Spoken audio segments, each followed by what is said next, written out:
Over the weekend, a story came out about an incident that took place in a hotel room involving 2 Dodgers minor leaguers and 3 women back in 2015.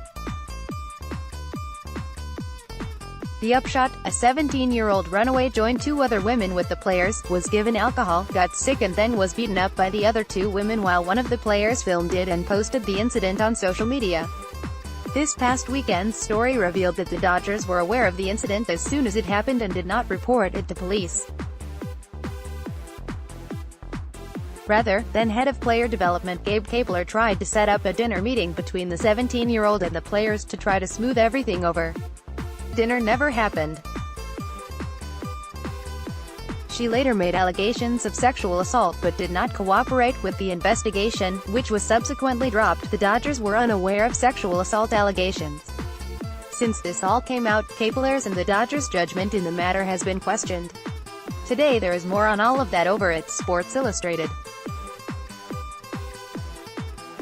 The story is largely about Nick Francona, the one-time Dodger employee and son of Terry Francona.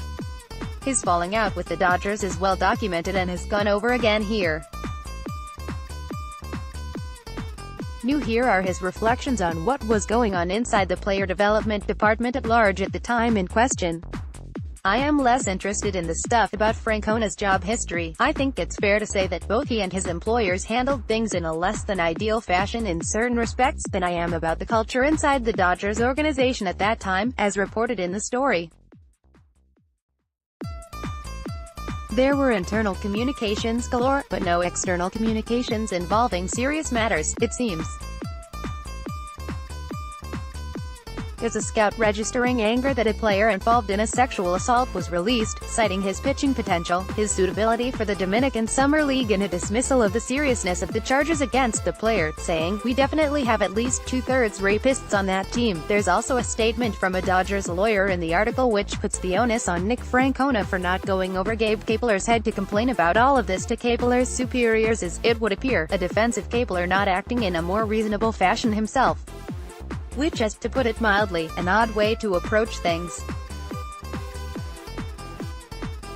Between both of these stories, and the other stories that have come out which took place during Kapler's tenure in Los Angeles, it sounds to me like there was something definitely wrong with how serious matters were handled in the Dodgers player development department.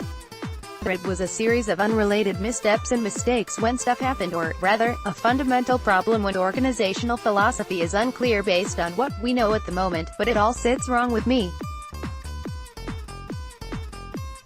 Follow at Craig Calcaterra. The Rangers have officially set a date to retire third baseman Adrian Beltre's number 29, June 8, at home against the Athletics.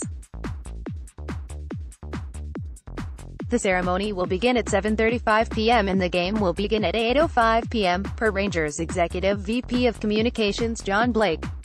Beltre, 39, announced his retirement in November. He made his major league debut at the age of 19 in 1998 with the Dodgers and played into his age 39 season.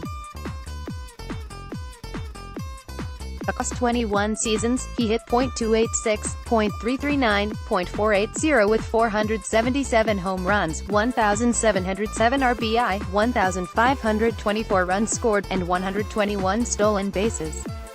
He won 5 Gold Gloves, 2 Platinum Gloves, and 4 Silver Sluggers while making the All-Star team 4 times. He twice finished in the top 3 in MVP award voting, finishing as the runner-up to Barry Bonds in 2004 and third behind Miguel Cabrera and Mike Trout in 2012. In a league that, until recently, sought to stamp out personality from its players, Beltre still somehow always looked like he was having the time of his life playing baseball. He always found a way to have fun, whether it was fooling around with former teammate Elvis Andrus or moving the on-deck circle.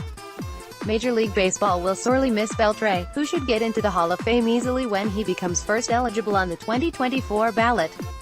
Follow at Bear Bill.